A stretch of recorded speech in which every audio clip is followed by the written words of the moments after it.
Pius Bigirimana and his team appeared yet again before the Public Accounts Committee to answer queries as raised in the Auditor General's report. The report cites that money amounting to 34 billion shillings was illegally advanced to some officials in the office of the Prime Minister.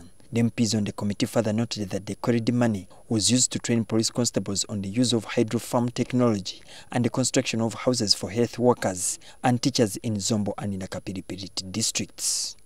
So can you explain to the committee the reason for transferring huge sums of money into individual staff personal accounts, what activities they were undertaking to warrant such huge transfers, and what steps you took to ensure that the money was properly utilized, the money was not eaten up by bank overdrafts, and that accountabilities were availed in time. Advances or payments are made on the basis of the work plan. Yes. Now, the work plan for the police constable training was in place. Mr. Bigirimana, the first thing that should come to your mind is that these are huge sums of money. There might be a procurement process involved. Are you asking Mr. Owaro put this money on his account, undertake procurement outside the public procurement guidelines? This money that were advanced to these officers was meant to spend on those items that could be purchased from the districts. The hit was then shifted to the alleged beneficiaries, who included 2 commissioners from the OPM's office.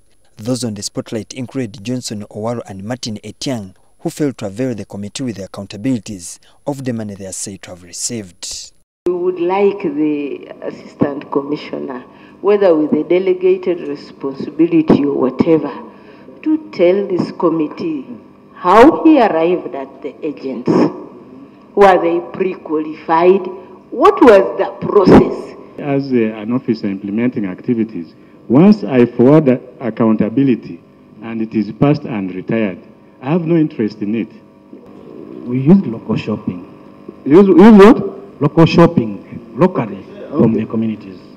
The Public Accounts Committee also tasked Bigirimana to explain how money totaling to 6.9 billion shillings apparently disappeared without any trace. The money, according to the Auditor General's report, was supposed to help in drafting a disaster management policy for the areas of northern Uganda. However, the report further claims that the same policy was financed by UNDP. Did you spend this money on the policy?